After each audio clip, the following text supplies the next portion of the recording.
You got two options. Okay. One, both are at a concert. Okay. Okay. I don't know if you're a concert guy at all. Do you like concerts? Yeah, it depends. Okay. But yeah. So let's say it's a concert, you love them, you're obsessed with the band, and they call you up on stage, and you go up there, and they call you up and two other people because it's a dance off. Okay. And you're Yeah. Yo, I'm in, right? Yeah, I'm in. And the first move you make, you fall literally right on your face and just face plant. Okay. And you're like, well, that just happened. Right. Then you get up and you got to keep dancing, right? So that's your first option. Second, they call you up because you get to sing with them, okay? And it's your favorite song. You get up on stage. It's your turn to start singing, and you forget all the lyrics, and you just freeze, and you just stand there and stare out into the abyss of the crowd. Which one are you choosing? Oh, I'm falling on my face all day. Being frozen in front of people is the worst thing. And because I also think that falling down on your face, if you can't laugh at yourself, you take yourself way too seriously. Yep. And so I would rather fall, get up, and do something, again, dumb to try to make people laugh again. But if you give me a mic and I freeze and I don't know the lyrics, everybody that's there is like, why are you at this concert? Like, you should know the lyrics. It's your favorite artist or whatever it may be. So yeah, I'm definitely falling. Okay. I'm falling face first. Yeah, I would choose to fall face first. Same thing. So I'm like, I don't even know where to start to recover on being frozen, right? It's like, well, it's here. But I thought about it because I was at a Macklemore concert a few months back, and he brought up a bunch of people to do a dance off. These first two people go up, and this girl goes up, and her first move, you could clearly tell, is like, oh, like, you're like a legit dancer. You're probably in high school, maybe early college. I can't tell anymore. As I get older, I think everyone looks younger. Yeah. But she's definitely young. Second move, she legit face plants to the point where she actually gets hurt, and she just kind of like stands up and dances a little more and just puts her head down and walks away. And I don't know if she was so embarrassed or if how bad she got hurt, but then she ended up like leaving the concert because he later stops the whole concert and like calls out how beautiful the moment was because his song was about failure, right? Wow. And he's like, this is epic. He's like, I didn't stage it. This girl comes up, gets hurt, keeps going. And he calls her out and he's like, hey, where are you? And I'm pretty sure her name was Missy and she wasn't there. And so then he was even more hurt, posted on his social doing a shout out like, hey, if anyone knows who this girl was. Wow. And I'm like, okay, that's pretty epic. Like, that's cool. It takes nerves to get up and just keep going too. Like some people are like, oh, well, now I'm done. But she's like, no, I'll keep dancing. Like, that's amazing. What an opportunity to fail forward, kind of just be like, yeah, I'm failing. Yeah. So when it comes to failure, do you think you have to be chasing growth in order to fail? Or do you think you can fail just existing? I mean, I think you can fail just existing. I just don't think that the rewards of it are good. I don't want to say good. They're not as good. And so I think that in everything in life, risk is a part of it. And every day I get in a car and I drive, I'm taking a risk. You get on a plane, you're taking risk is a part of failure at all times. And so I do think that it's better to do it that way for sure. Yeah. I'm all for that. At any point in time, taking risk. And I think that risk is, so I don't know where you're at with like a personality assessment. So I'm an ID on that personality assessment, which means that I'm super extroverted, but I'm also very straightforward. But I'm also the guy that's like, I need people, like validation is something I love, but I don't need the plans to figure out what we're going to do. Let's just go do it. And we'll figure out the plans as we're doing it. And some people don't operate that way, but that's me. That's how I feed my soul at times. Is taking risk. I'm a all the way at the top, and I'm a DI. Yep. So I'm right on the border, but just on the D side of it. So, well, if you all haven't figured out yet, then you probably shouldn't be on the podcast. But you're tuned into Do You Even Fail? I'm here with Mitch. Super excited to dive into today's conversation. This is the fourth one in Texas. Let's go. They haven't kicked me out yet, so this is good. He needs to move here. That's why. One day, right? That's always the goal. But Mitch, give him the 1 minute flyover of who you are before we talk about all the nice face plants in your life. So I am a pastor. I'm also a a leadership coach for executives and for people in the church world. At the end of the day, I believe this. I believe that my purpose is to help others discover their purpose. And so whether that's in the church world or whether that's in the business world or the marketplace, whatever it may be, I really want to help people develop, why am I here? And why am I on this earth? And how can I become the best version of myself so that I can produce the best way of living my life while I have time on this earth? So that's me in a nutshell. I'm a father. I'm a sports junkie, a runner, not by natural nature, but by habit. And it's something I've built into my life for the last 10 plus years. And so, yeah, that's a little bit about me. I love people, man. People are my jam. If I could be around people, I don't like being alone. Right. I don't do well alone. I don't either, man. It's awkward. As I've gotten older, I've gotten a little bit better at it. You learn the pace of the life that you're in and the season that you're in. But, man, people, I want to be around people at all times, to a fault. So do you believe in this rumor of runner's high? 100%. Really? Yeah. I've experienced it. I'm not saying that everybody experiences it. Some people, when I tell people I run, they go, a lot of people will say, like, for fun. And I'm like, yeah. I'm most creative when I run. I think at a higher capacity when I run. And I do believe I don't run. So when I say run, like this will be my 4th half marathon this year in April. People keep asking me when I'm going to do a full. I don't know that I will, but just built into my life is this cadence of rhythm. And I believe that there's been times where I've been in a struggle and I've been on a run, and it's just, I've naturally just produced, like, everything has gone out of my brain, and I have been more focused and effective with the way that I live my life. And I didn't realize that I was on the run. I mean, it's over. And you're like, oh, I could have gone another 5-6 miles. I didn't. Yeah, you're like, right, nah, I'm good. But yeah, I believe in it. Interesting. Yeah, when I trained for my last race, I still haven't found it. I just dread. You said you did an ultra, right? I did, yeah. Yeah, there's no high for an ultra. That's just death. That's like a curse. I don't know that. I'll never do it again. Yeah, I'll never do it ever. Yeah, so props to you, bro. You and David Goggins, man, just out there crushing life with the ultras. But I think the high for me has become lifestyle. Like, it's created. There are times where I know I've got to go run for my health, not only physically but mental health, and spiritual health. Like, I'm most creative. I put together content. I put together content for, if I'm prepping to give a message at a church or even at my local church or just to people, my content is way better when I'm consistently running. And so it makes me a better person. Yeah, that's the gym for me. I'm like, keep going, creativity expands. But now I just realized I might I probably will get called a liar because I'm not going to run another ultra. But my buddy and I want to do the rim to rim in Grand Canyon. Yeah. I have a buddy that just did that. Oh, really? He did it last summer. Yeah. He hiked. He absolutely loved it. Really? Yeah. He said that there's people that don't need to be out there doing it. Yeah. He was like, I was trying to help a few people, but he's ran a marathon and he's going back out again this summer, I think. Okay. Yeah, he's done it twice. Okay. Loved every bit. I need to go do it with you. Yeah. And so I want to run. There's a race in Moab that I would like to run. Just a half. I'll stick to my halves. I'm only half crazy. I don't do the full marathon stuff, and so I would love to do that eventually. We'll see. Good for you. So life, you and I, so we per usual, him and I already caught up plenty. A lot of great context. I'm not going to choose where we poke first or the first failure we're going to hop onto. I'll let you decide where you'd like to start in your journey. Yeah. So I'm the youngest of 4. And I think my whole life I have tried to prove to my siblings that I'm not the youngest of 4.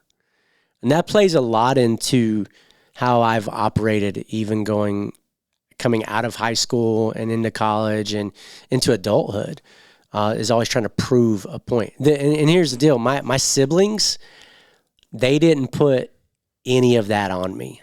It was just the natural cadence of my life. It was a natural kind of rhythm of like, my closest sibling to me is 10 years older than me. So I always felt like there was this, they felt like they had to protect me. And they didn't. That's just how it felt. And so I say all that as like a foundational principle, because this would lead into how I live my life, of always trying to prove and always trying to earn and always trying to be somebody that other people recognized. And so 2011, I went to a conference, and it was about church planting. And it was about how, every state, every country needs good, solid churches to reach people in their community, to love on their community, and to give back. And in that conference, I was like, this is going to be me. Fast forward to 2018, I moved to Texas and plant a church. And a lot of people, if you're watching this and you're in the business world or you're in like tech world or any kind of startup world, the church planting is similar in the idea of like, it's a startup. You have to cast vision to people, get them to buy into why it's going to change their life. Would you be interested in funding this so we could get it off the ground? So you wind up having conversations with people you don't know, setting meetings with people you've never met, and you're trying to convince them why this is a good idea.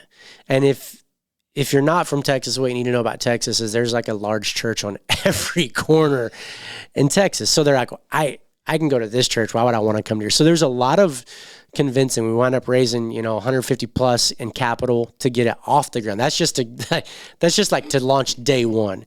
Then with everything, there's a side of it that is business savvy, where you money in, money out, lights, all these things. We would set up and we would tear down every week in this wedding venue. And so I had a trailer, 7 o'clock, 6 o'clock in the morning, we're unloading, rain or shine, cold, hot, you're unloading. Sometimes, I remember one time we showed up and the wedding venue had a wedding on Saturday night before we had church service, and they forgot. And the wedding venue set. We showed up and there's beer cans everywhere. It was hilarious now. It wasn't in the moment. I was very angry. And so we had to tear down everything and then set it up for our church services. And I just remember those days of like, this is fun. This is amazing, but this isn't fun and this isn't amazing in life. And at the end of 2019, I had grown tired. And halfway through 2019, my marriage started to struggle. And then this amazing thing happened called COVID in 2020. And the average person attending my church was around 29 to 33, young people, which was kind of my vibe. I was all about reaching young people, young families. And when COVID happened, they all decided, hey, we got to hold on to our finances, which was completely fine. And so I wound up having to dissolve that marriage. And I like to tell people this. Leading up to that, I had experienced 4 burials, or not leading up to that, I had experienced 2 burials in my life. Both my parents have passed away. And then that day that I decided to dissolve the church, I experienced 2 more burials. My church, my startup, my baby that I loved, and my marriage simultaneously. And that was hard. And I had completely failed, dissolved everything. I had failed as a husband. I had failed as a pastor. I had failed as a leader. I was giving people advice on how they should do their marriage and their lives and lead their kids. And I was struggling to do the same thing. And so I just failed. If we're being honest, at the end of the day, the only person that I could be held responsible for that failure was the guy in the mirror, and that was me.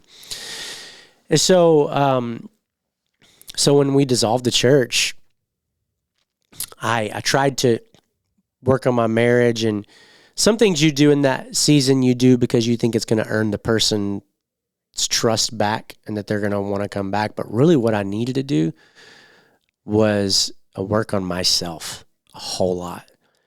And so I did. I went on a journey of trying to work on myself. And if you're not familiar with the way church world works, it's just like in anything, we put a lot of emphasis on a person's gifting. Like if you're like good in front of people, we need you to be in front of people. If you're good at singing, we obviously need you to sing in front of people. If you're good at leading teams, we need you to lead teams. If you are good at like being hospitable, I need you to create an experience that people are going to love. These are all things that we want people to do in church, and they're all things that I think that every corporation and business wants to do as well. The unfortunate part is that those are all external things. And what I was doing was being used in my gifting, communication, rallying people, leading, raising up leaders, but I was not using the things that mattered most. And this is where I would say that the fruits of the Spirit, like of what it looks like to be a follower of Christ, would be gentleness, kindness, self-control. I didn't have that. Anger was quick in my life. What it looked like to care for people. These were all things that I failed at. And these are the things to me now that matter most. When I'm looking at hiring staff, when I'm looking at being friends with people, connecting with people, these external things come and go.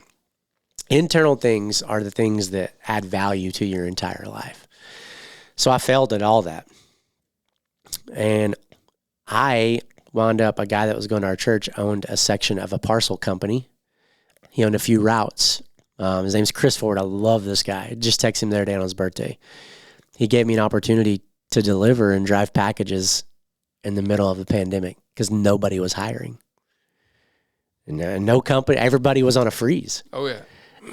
And so the only people hiring were people that were people were ordering everything online. So as this is a little regional company that's Dallas, Fort Worth, San Antonio, Austin, called Lone Star Overnight. And I delivered packages for them for about a year, sun up to sundown. And I remember I was a contract driver for them. I'll never forget this. I took a picture of it. I remember getting that tax form back for the amount of money I made that year. It was the most humbling thing that's ever happened to me. I remember calling people and having them help me pay bills because I had lost everything.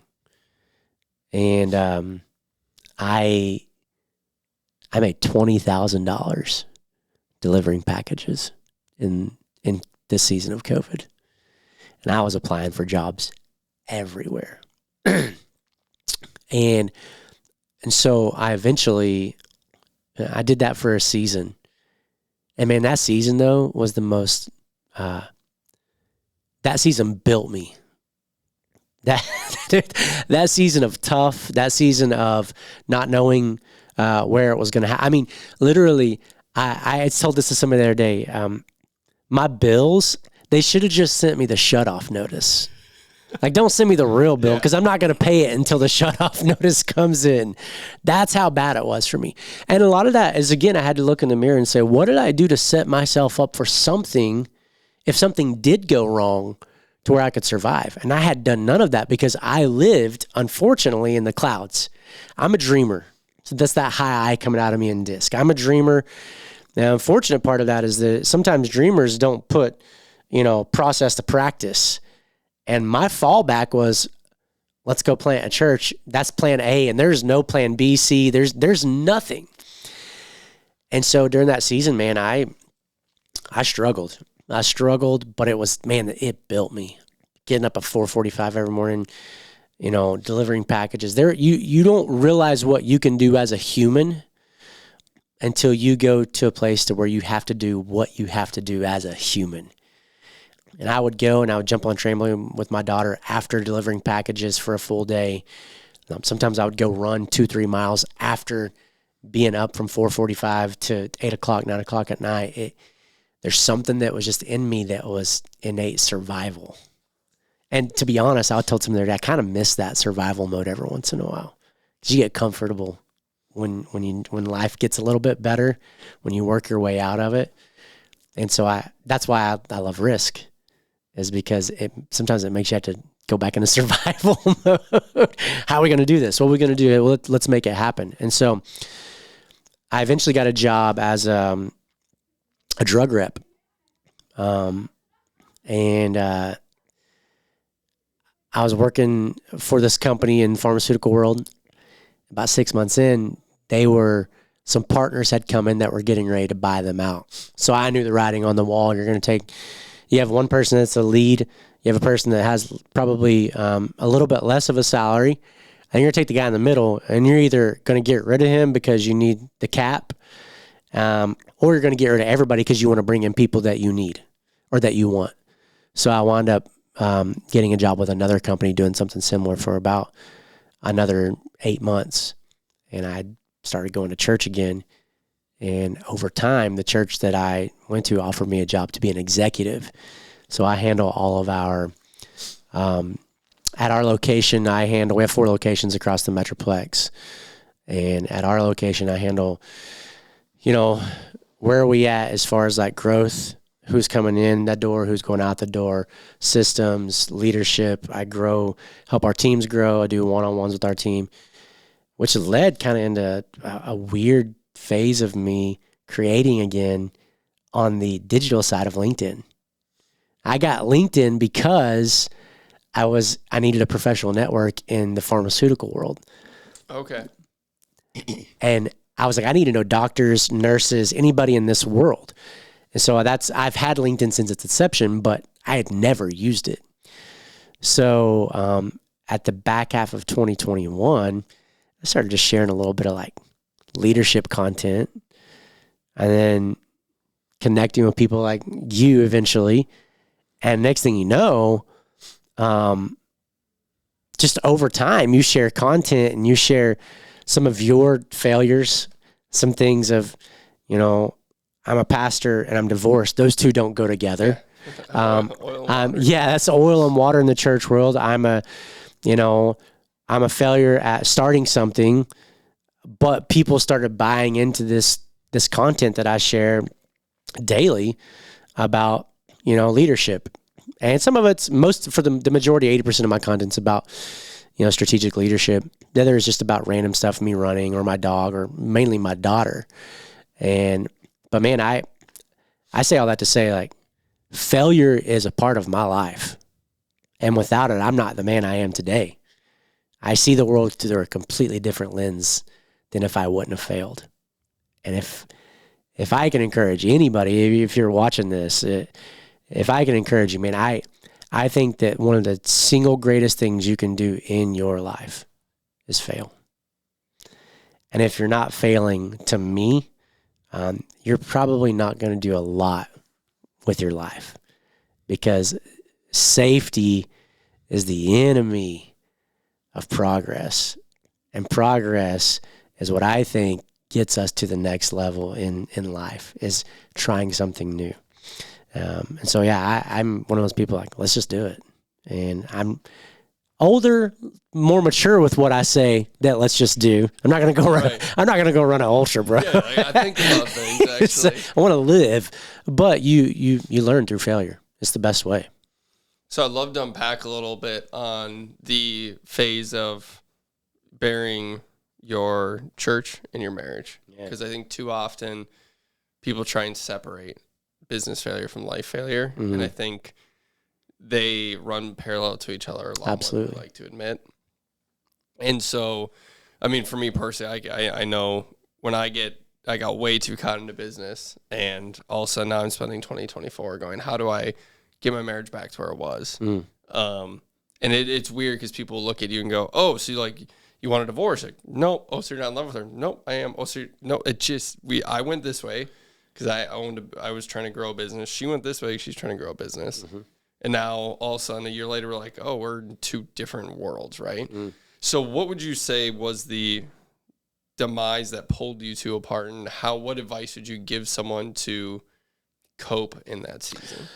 Yeah, I think that the demise at the end of the day, and some people don't like this, and some people would probably push against this, but we as humans are selfish. And the demise for most marriages, two things in marriage that usually ruin a marriage: money and selfishness.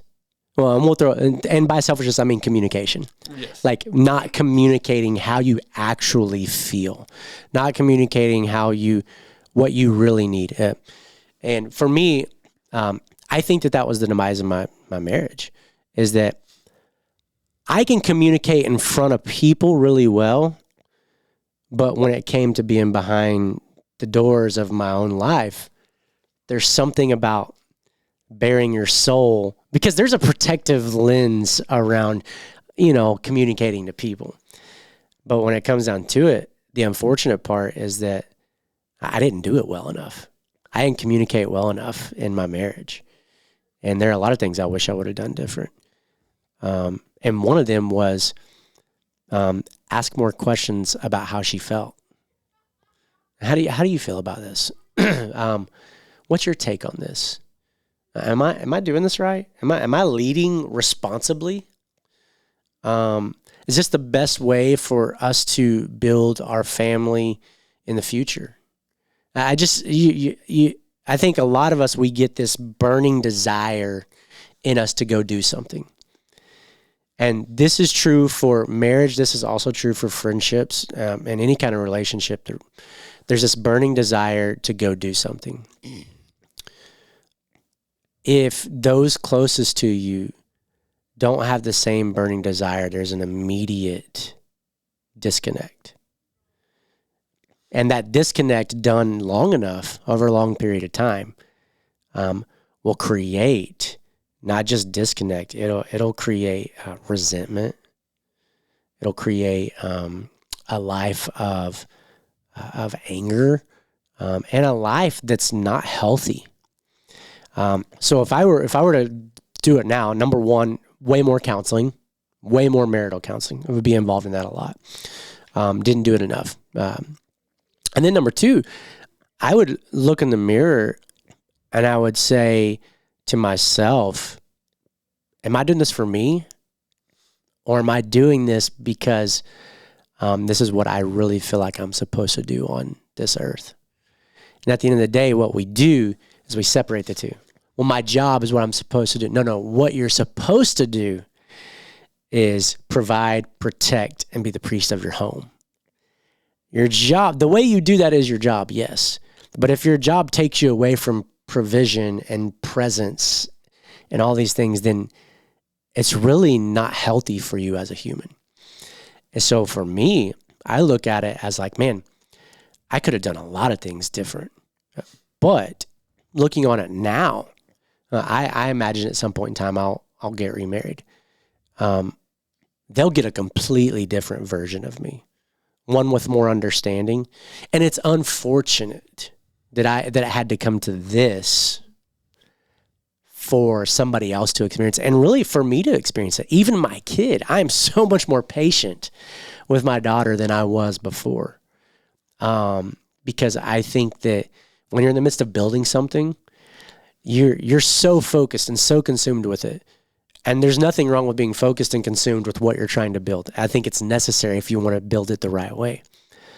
But you tend to have less patience for the things that, you work long hours and you come home and you're tired, and you have less patience for your kids or your spouse, your significant other, whatever it may be. And so I think the biggest thing, man, is looking back and saying, I could have communicated a lot better, and I could have handled our finances a lot better. And if you want to get right down to it, the end, most marriages end on those two things: finances and communication. Because nobody wants to communicate about their money, right? Because that's embarrassing. If there's not enough, it's embarrassing. Or if you're like me and you were raised in a family that didn't talk about money and you're insecure about it, and this is where the insecurities come into play as leaders lead, and us that are business leaders or entrepreneurs or faith-driven leaders, our insecurities play out. And what we're insecure about, we don't like to talk about. And it, when you're insecure about it, you're like, I'm not going there, because if somebody knows about it more than I or does it better than me, then I'm not the man I'm supposed to be or the woman I'm supposed to be. And so I wish I could go back. Obviously you can't, but even now, my ex-wife and I have a super amicable relationship. I'm a different father, a different person.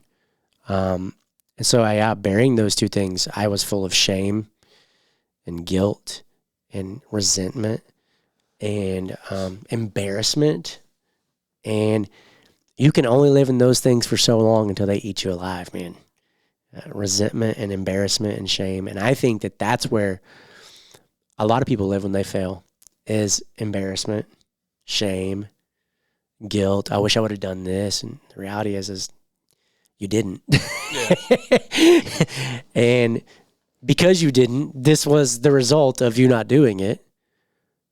But I'm healthier mentally than I've ever been. You know, bro, you're an entrepreneur. When you take risk, for me, I had never really experienced. I had a pretty good life. My parents loved me. My parents were always there, and for me, I hadn't experienced a lot of anxiety. When you go to launch something from the ground up, you've got to get people to buy into it. I remember laying in my recliner and pulling a blanket around me really tight to feel safe at night, because I had started experiencing anxiety and I'd never experienced that before. I'm a happy-go-lucky dude. And when I started experiencing that, I was also raised by a father who was drafted into the Army. So talking about your feelings was not like something you did at our house. And so I did what I only knew. When I started feeling anxiety and some depression, I just put my head down and kept going. And I didn't talk about it. Because if I did talk about it, what kind of man am I? And what kind of leader am I if I talk about what's really going on the inside of me? And so I wish I would have talked about it more, what I felt. Not just to my ex-wife, but to people. People that I knew I could have talked to them about it, but was still too embarrassed. And that goes back to me being that kid of earning, of like, I don't need anybody's help because I got this. I'm going to do it better than you. You're not going to do it as well as me. I'm going to prove to you. And I think that what happens in that is you become very insecure. And when you lead from a place of insecurity, you never provide security for those that you're leading. And the worst place you can be as a leader, to me, is an insecure one. Yeah, it's killer. It's a horrible spot. Yeah, it's horrible. And there are times still where I fight that. I mean, I don't know enough about this. I need to go.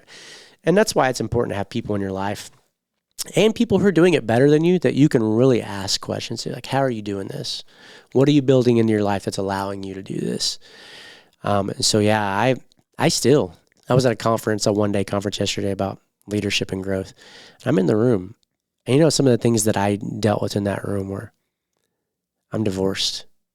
Nobody in here. I'm never going to do anything like this. There's just this constant chatter in the back of my brain of, you're not good enough to do any of this. And it's a wrestling match. I had to go home and wrestle it to the ground. And I have these statements that I say about myself often. One of them is, I take captive every thought. My thoughts don't control me. I control my thoughts. The Bible says to take captive your thoughts. So when a thought comes in, I'm going to capture it. When you take it captive, you capture it. And then, you wrestle it to the ground. You don't own me. I own you. Or I rule you. You don't rule me. And then I journal a lot. I write a ton of stuff out. It's just how I've learned to process my internal struggles of burying, of struggling, of insecurity, of all of these things. So yeah, failure is just, that's how I roll.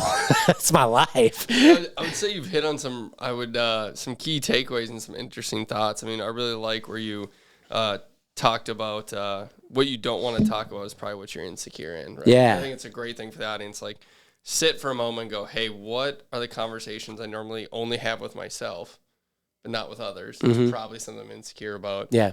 2, the asking questions more in your marriage, right? I think what's interesting is a lot of people do that, but don't create space for a real response. Yeah.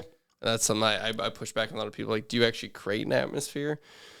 But what I find interesting is, are you doing it for yourself, or are you doing it because it's what you should do, right? And that's, I find myself, I'm a big fan of, I'll ride in that passenger seat, but at some point, then I would say it's happened in 2023. I'm like, Jesus, this is cool, but like, you should just go sit back there. Yeah, I got grab this wheel, and I'm going to show you how to drive this car. I will gear jam the shit out of that car, and we will go 3 times faster. Absolutely. But when we hit that wall, it's going to hurt real bad. Absolutely.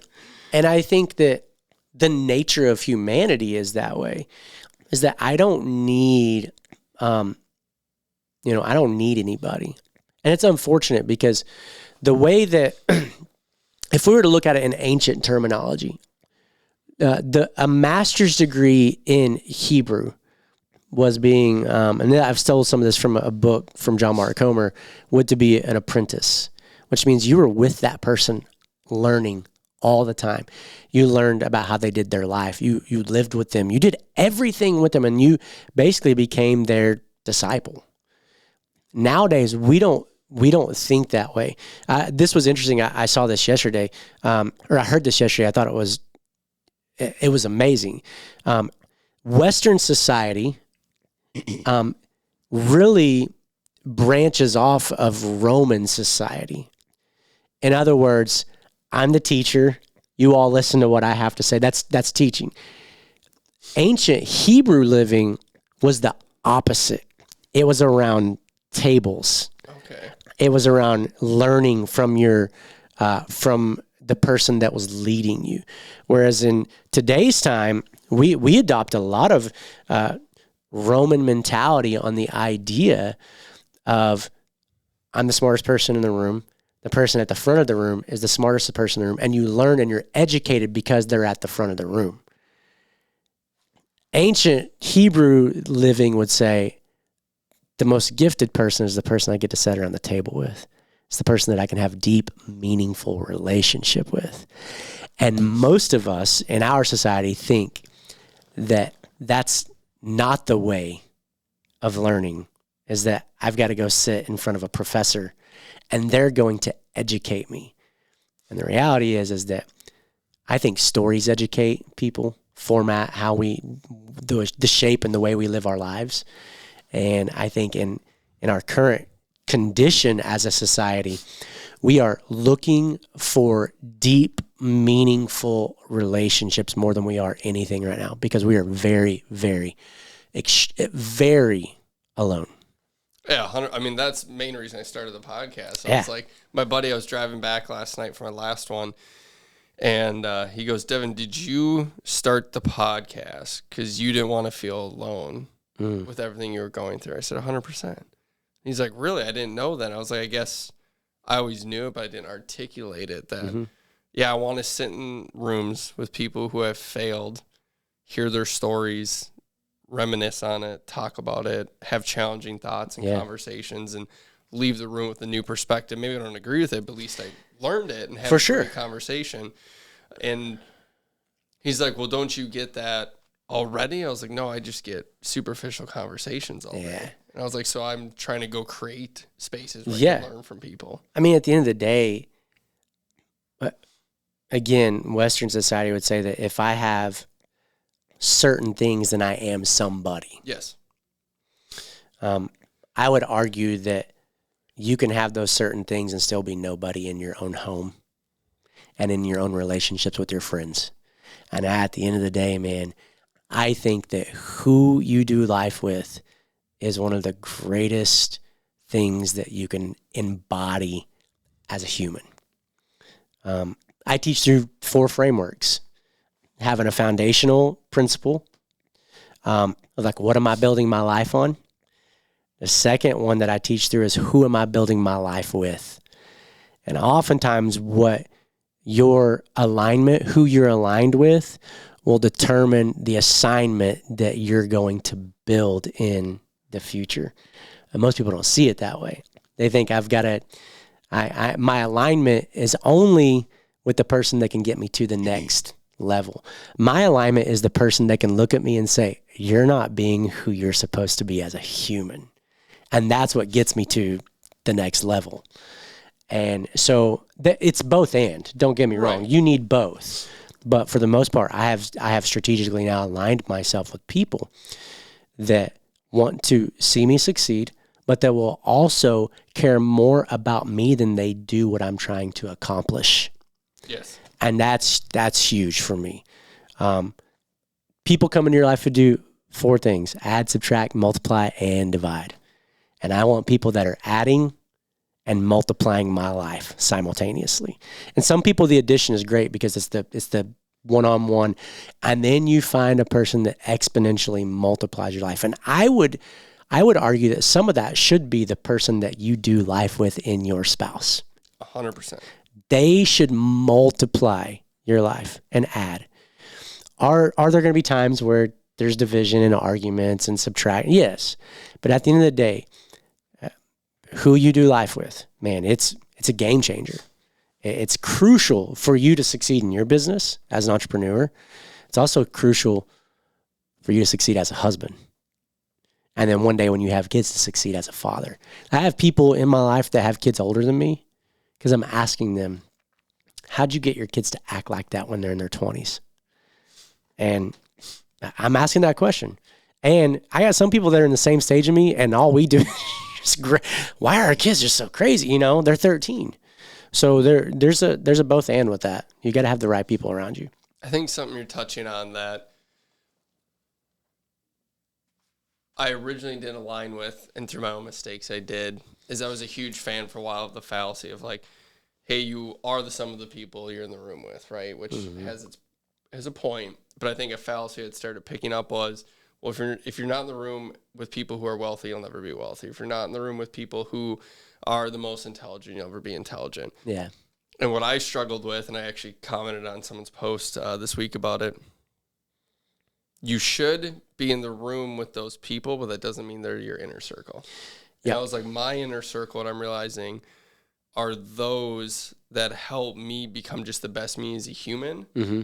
And help me be a better friend, a better husband, a better business partner. Right. And the people that outside of that circle I do business with, you don't need to be my friend. You don't need to hold those standards. It can be transactional then. Right. But my foundation doesn't need to be the richest or the wealthiest people. It needs to be those who align on my morals and beliefs and in my compass. Mm-hmm. And then everything else will be fruitful with it. It doesn't mean money-wise, but I'll actually enjoy my life. Yeah. And so if you're driving your car and it's out of alignment, what you do is you drift. Yeah.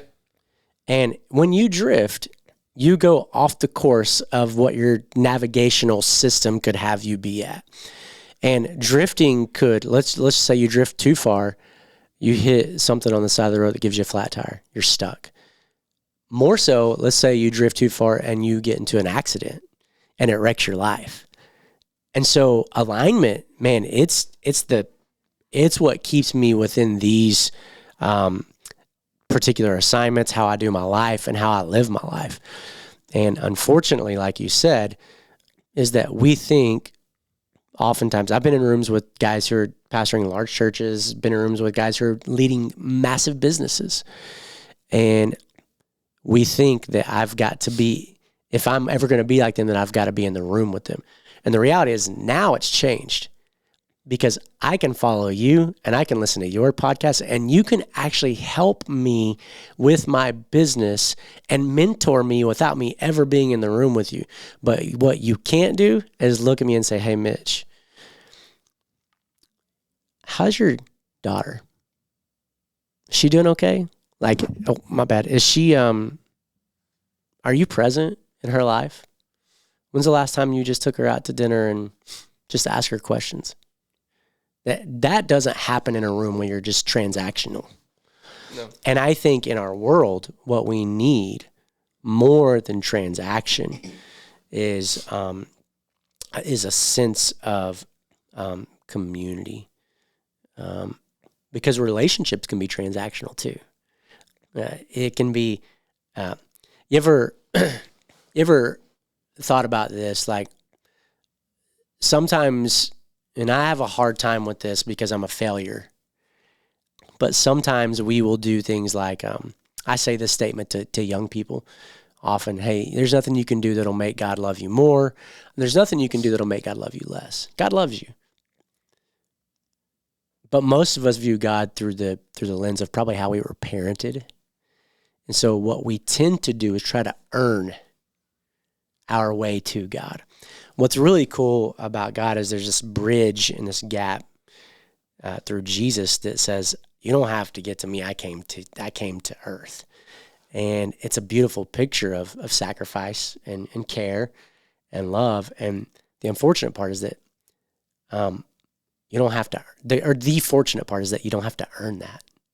Like you're loved. Like, bro, Devin, you're a loved human being, regardless of what anybody else says. And I find beauty in that, and I also find difficulty in that because my dad was very caring and loving. But for some people, they only view God or people as transactions.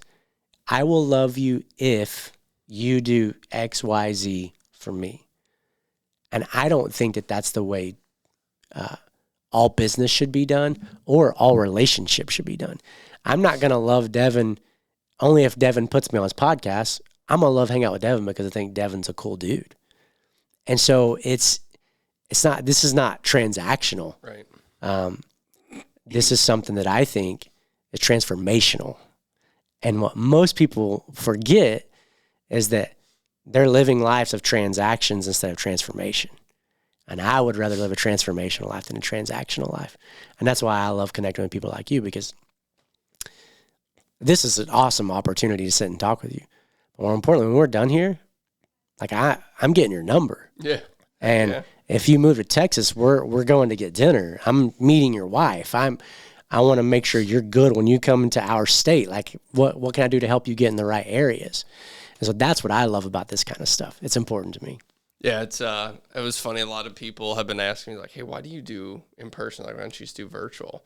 I was like, man, I feel like we're just smashing the easy button in life of virtual, and I just for sure, can't take it anymore. For sure. I'm like, so tired of Zoom. Yeah, it's like just, golly. like, let's shake a hand and look you in the eyes, not with a screen. But while we're getting towards the end, is there any failure we haven't touched on or a fallacy we haven't touched on that you really want to hit home before we leave the audience with a challenge? Man, I don't know if there's anything that I've not touched. I mean, shoot, my whole life is an up and down journey.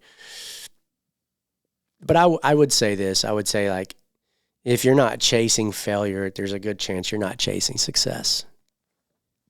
And there's a lot of people that are afraid to fail. And it's the old adage, Michael Jordan says he's missed so many thousand shots. He's done all these things, and that's why he's able to succeed. And that's a true statement. I saw a deal with Steph Curry the other day on Sports Nut, and it talked about how many shots he shoots in a day and how many he misses, so that when he gets into a game, it's like clockwork. And so I think success oftentimes is defined by how well we fail.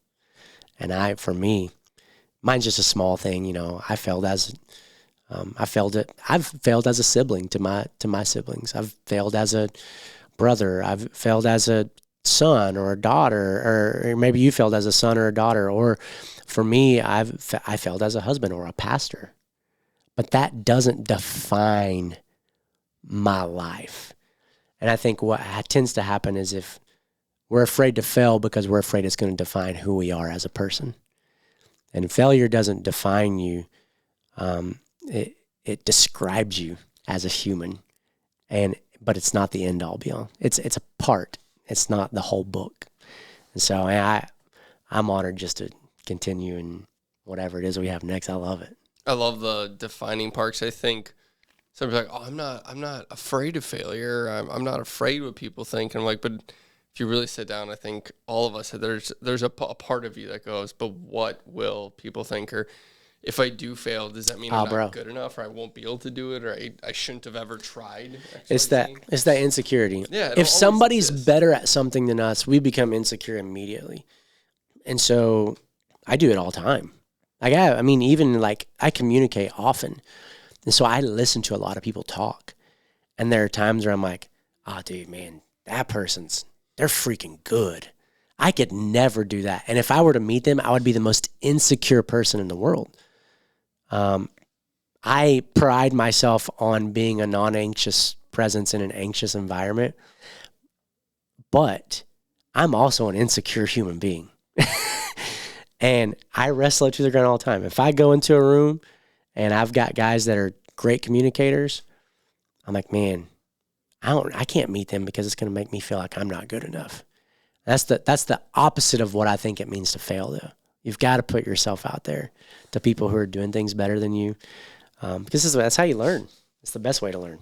I would say the biggest thing I've learned in the last year plus of putting myself out there more and more is I've always believed in it. There's always people better than you out there. But what you don't realize is there's hundreds of millions of people who are better than you at millions of different things everywhere you go. Absolutely. It's like your pure existence is being around people, no matter what room you're in or their age, there's something they're better than you. I don't care if they're 12. They can probably run a computer better than me now. I don't know. But right, I mean, my buddy's 7-year-old's a computer programmer already, apparently, with all these classes they go to.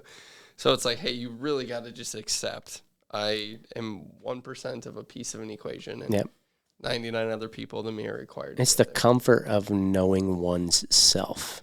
Yeah. Yep. And if you don't know, to me, the best leader in a room is the most self-aware leader. Yes, 100%. And if you know yourself, then you can lead well. But until you discover yourself, you'll lead poorly. And discovering yourself is not fun, but it's very fruitful. But it's fruitful and necessary, for sure. So what's the challenge you leave with the audience? That either a tangible one or change your mindset? I think if I could get people to shift their mindset, and one thing that I'm learning a lot of in the last year is this practice and this art of slowing down. We live fast-paced, crazy society. Everything's at our fingertips. The average person touches their phone 24 times a second, 24 times a minute. You know, it's wild. And I am really putting into practice what it looks like for me to slow down. It's not easy. It's difficult to do. But I think what we have done is we've become so burned out, stressed out, anxiety-ridden.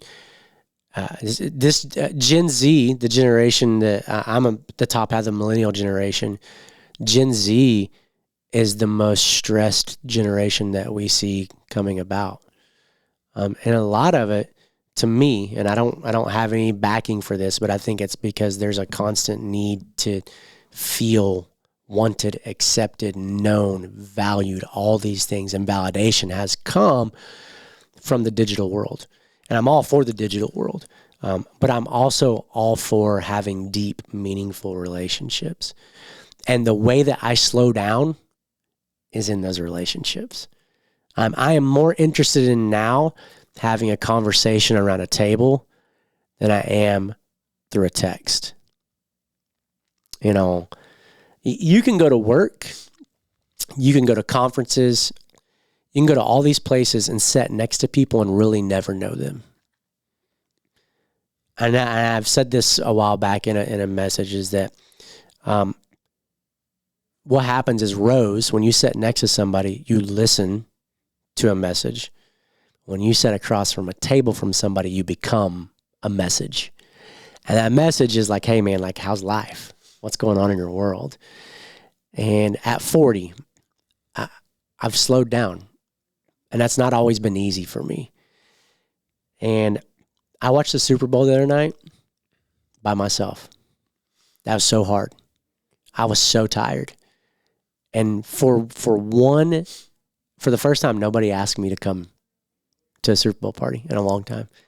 And I went home and I literally watched the entire Super Bowl by myself. And it was a practice for me to slow down. And I think that somebody like me, who's that high I, can be in a room and feel like everything's good, but deep down, still feel alone. And the exact opposite is somebody who's introverted and the room stresses them out, but they can be at home by themselves and still feel alone. And so we've got to get to this place to where we've got to practice this art of slowing down and rhythmic living and trying not to work our way to something instead of working our way from something. And that is the inner piece of like, I'm not trying to work my way to something. I'm working my way from peace, from joy, from practice, from relationship. This is what matters to me. If I can look at myself in my 50s, in my 60s, what I want to give back to the next generation is not how many likes you can get on a video. It's not how many people are listening to your podcast. I love all those things. But it's who's in your corner that's providing deep, meaningful relationship. And I think that we are in a society that is struggling to figure out who that is and what that looks like. The practice of relationship has been through Zoom. Thank you for doing this. Yeah. It's been through, COVID. I don't think COVID did anything that we didn't know that we were struggling with before. The only thing it did was that it expedited and it exposed what we were already struggling with as humans. It expedited this idea of we're already a lonely group of people. So like, it's like, oh man, it became quick. Let's go to the classroom quick. Everything's going to be done digitally now. But it also exposed that we're humans and we need each other. And so I'm just slowing down. I'll walk when I walk back to my car today. I'm not in a hurry. People hate me in Dallas-Fort Worth. I drive the speed limit. And people are like, how do you do that? And I go, I leave on time. I leave early. Even today, I was trying to get here in the park, and I was like, guys are honking at me, and I'm just smiling. They probably hate me in Dallas. I'm okay with that. I'm not in a hurry anymore because the only thing that it's done is cause more stress and anxiety in my life.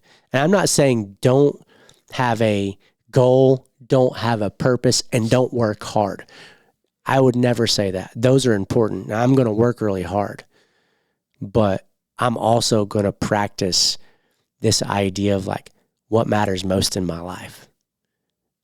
13-year-old daughter, my job, and developing people. Those things matter most. Everything else is an option. It's not something I have to do. Yeah, it's so funny. My goal this year was to slow down.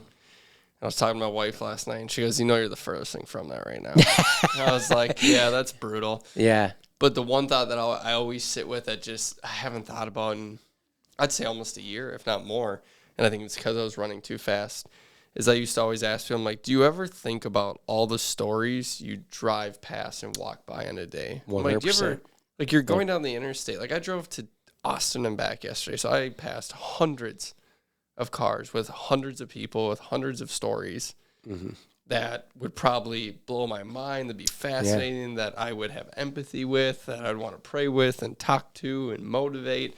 I'm like, but we're so busy just in our story. And I was like, you'll always be lonely. Your story will never be fun, and you'll never have fulfillment living just your story. Nope. Like, what's one good TV series? It's about a single human being that never engages with anybody unless it's transactional. Like, absolutely. It doesn't exist. And I think that's why the TV shows that we love so much, Friends. Yep. I think that those shows are about humans, about the friendships, the relationships. One of my favorite shows, I talk about this show all the time. People make fun of me for watching it, but I loved the show The New Girl when it was on TV. It's come on. hilarious. Yes. I love Schmidt. He's my favorite. But I love that each episode ends with them doing something that brings them back together as humans, as friends. And I think there's a lot to be said about it. And I think we live now where I don't watch shows that are simply about one person. They don't make shows that, unless it's a docuseries about a person that's done some stupid things in their life by themselves, you know? And so I'm all about people and team and growing. And so I'm thankful, man. It's that practice is very hard, but I encourage. That one book I would recommend. John Mark Comer wrote a book called The Ruthless Elimination of Hurry. And I would recommend, whether you love God or believe in God or not, I think its practice is amazing when it comes to living life. Because he talks about the burned out, stressed out. We're, clicking our life into oblivion. Oh, yeah. And it's where we're at. And I'm trying to. I spent 2 years off of social media. Good for you. None. I got back in LinkedIn. That's when I knew I needed a professional group of people to be around. And then it slowly got back on the other things. But even now, I don't have notifications on my phone. But if you text me, it doesn't pop up your name. I don't know. Unless you have a specific text message, I don't know who you are. Yeah. I'm not in a hurry to respond back to you. Yeah, I love it. I had someone who texted me kind of a business relationship thing going on that just started out, and they sent me all these texts, and I was like, okay, I'll get back to you later, right? And he texted me like 6 hours later. He's like, "Are you okay?" Question mark. And I texted back, and I was like, "Hey, I'm in Texas for 4 days. My focus is podcast, the business meeting, and then my wife back at home." I said, I really don't care about anything else right now, because I've learned I won't show up good to any of this if I'm also trying to keep all of these plates spinning. And guess what's crazy? If I set those plates down, they're going to be there on Wednesday when I get back. That's exactly right. So I'll talk to you then. And he's like, "Oh, got it. Yeah, totally. I guess that's fine." I was like, yeah, I'm like, but it's funny because even 6 months ago, I would have tried to keep them all going. Yeah. And I wouldn't have been present with you. I wouldn't have had a good conversation with the others. And then by the time I got back, you would need a vacation from your vacation. Right? That's most people. I think I read a statistic said that 50-something% of people don't feel rested after their vacation. Yeah. And it's because they're afraid of what they're coming back to. Emails, text messages, all these things. And man, I'm all about production. I'm also all about efficiency. Mm-hmm.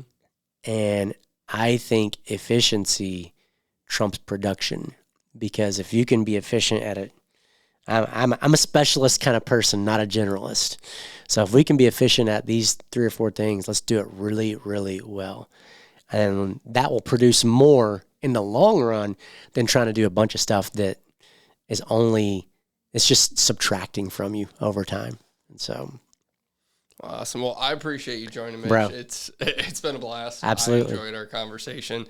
Any final nugget of wisdom you want to leave before we sign off? And just love those closest to you. You don't know how long you got with them. And so care for them, love them.